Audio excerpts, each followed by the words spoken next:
Hello everyone and welcome to another Warhammer 3 multiplayer domination battle. I'm playing as Grand Cathay and my opponent is, shockingly, playing as Nurgle with Kugath the Plaguefather. And I say shockingly because Nurgle is kind of renowned on the multiplayer leaderboard as being somewhat weak, especially with their Demon Lord Kugath Plaguefather being probably the worst choice of Legendary Lord between the four Chaos Demons, and definitely not the best Lord on Nurgle's roster to take, but he does have a ranged attack, which is kind of a nifty little thing, and he does have a neat model, mostly. I mean, I don't know. I don't know if anyone else noticed this, but like as soon as this guy got released or shown, I was like, he's clipping. You know, like the legs are clipping with the belly. What? Okay, whatever. I mean, you know, he's a big guy. He's got a giant HP pool. He heals super well. I think he took like every spell possible, which is kind of neat. You know, I like a lot of Nurgle's magic. I don't think it's very interesting, apart from the melee damage reflection, but it's okay. Front line of Nurglings, he's got some Plague Toads, which are fun, and some Death Heads. Interesting bug unit. They have ranged attacks, you know, something Nurgle really lacks are these sorts of range tools, so interested to see how those will play, and just more Nurglings. So as mentioned, I'm Cathay. I am using Meow Ying, the Storm Dragon, and I only have one single... Oh, no. Okay, so sorry. I have multiple spells, but Talons of the Night is the only spell that she can cast when she's in her dragon form, so I have these other earth magic spells, but can only use them when you're in your human form. And I took these alchemists with nothing on them at all, just for their mastery of elemental winds. So as you see on screen, it should increase the power of any spells I cast by a certain percentage, you know, just to kind of make Talons of the Night a stronger area of effect vortex spell. You can even see in the intensity is 130%, so it should be doing more damage. And apart from that, just kind of like a bunch of peasants, Jade Warriors in the back, yeah, just like a really tight formation. And then these cannons. Cathay's cannons are crazy. Like, they're really strong. They're not as strong as the Empire's cannons were, if only because they cost more. But you get 4 cannons instead of the Empire, which only got 3. And they're being pulled by these, like, mystical Ox, which aren't even connected to the... Okay, whatever. so that's what I'm bringing to this army. Thankfully, I can get away with a no mobility force because I'm against Nurgle. My opponent, you know, he can't really have that much mobility. He does have a pretty strong air force, granted. But for now, just sort of content to push towards each other. I immediately have my cannons as soon as I get into range, just start pounding into Kugath. And you can see, you know, pretty decent, like 900 damage over the course of a long game.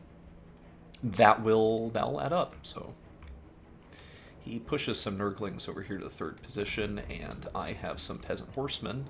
Not very great, but I enjoy using expendable units, so I just get some of them. I'm like, okay, I'm just gonna slam into these Nurglings and be annoying. And here I immediately send my lord into melee combat with the intention of turning her into a dragon as soon as possible. So here she goes. Here's her edgy animation, where she jumps up in the sky and becomes a dragon. Woohoo. Over here, I accidentally pushed my archers up a little too far into these toads, but I have my peasants poking them with their spears. And, you know, they'll do okay. They're anti-large. I mean, it's a cheap unit. Here you can see I'm using Talons of the Night. Just pretty good. pretty good damage for a single cast of that thing. And Kugath is almost already halfway dead. Like, he is just being massacred by partially my arrow fire. Oh yeah, here you can see he did a big AoE on my peasant archers, just almost deleting that unit entirely. He flew his death heads around, and he is targeting my artillery pieces smartly. Yeah, gonna do a lot of damage to these things. Destroys one model. I summon in some Celestial Dragon crossbowmen, the most elite crossbowmen in Cathay's roster, to shoot into these nasty bugs. And yeah, I mean, doing decent damage, but I'm losing my artillery pieces. Thankfully, they've done so much work already. I mean, look at, like, his Lord, his extremely expensive, massive investment of his Lord is almost already dead. Like, the rest of this guy's army was basically identical to mine. It was just chaff. Like, he has summoned Forsaken now, and he's trying to save his Lord from Miao Ying, but he's not. He's not. You can't get away with Nurgle. Nurgle has 28 speed with Kugaf. She has 60, even when poisoned. And he's still being shot by these artillery pieces. Yeah, the Plague Father is not long for this world. So this is generally why people don't like this Lord. He kind of just gets owned. He's kind of slow. He doesn't have a real, like, function in the army. And here you can see he's being sent back into the realm of chaos, slowly disintegrating away. Yeah, unfortunately those Nurglings cannot hold up the platform anymore, hold up the toilet seat, and they get squished. So looking pretty terrible for my opponent currently. He doesn't really have any tools. He summoned in some Furies. He's got a Beast of Nurgle, which is an armor-piercing unit. I don't really know if that's the correct choice. I don't really have anything in the middle here. Everything I've got is just like chaff and alchemists who don't have armor. I'm going with a very wide build, kind of playing as if I'm Bretonia. You can see another Talents of the Night going down, doing great damage. And Miao Ying's like pretty, you know, I mean, she's okay. She's taken a bit of damage, but nothing too bad. Just kind of locking down all those units. I own the majority of the objectives. My opponent doesn't really have anything coming in. More Plague Toads, which is smart. Plague Toads will work, but I'm just going to like chop them to pieces with my archers, of which I have many. I have tons of crossbowmen, Celestial Dragon crossbowmen, I've got Jade Warriors, I've got more Jade Warriors, summoning even more peasants back here. Just a giant swab of units everywhere. Giant swath of units, I should say. And the Beast of Nurgle being hammered by my artillery crew, which is simply half as effective as it was at the start of the game. And this Beast of Nurgle's already taking some pretty brutal damage. So my opponent, yeah, really doesn't have much left. I mean, he's summoning some chaff, but my army is pretty much in relative domination of this battlefield. I mean, he still has, like, these... Yeah, he had these, like, decrepit plague death's heads, but he taps out. You know, it's kind of predictable at that stage of the game, because it's like, what are you realistically going to do? Like, what are you going to summon? Like, more Furies? Okay, they kind of just get shot to pieces. Like, they're okay. They're a good unit, of course, as you know, if you've watched the other videos of mine on this channel, you've seen I really like the Chaos Furies, but if you don't have something to support them, or you don't have a follow-up, they're not super great. And the Forsaken were strong. That was definitely the correct choice to kill my peasant spearmen.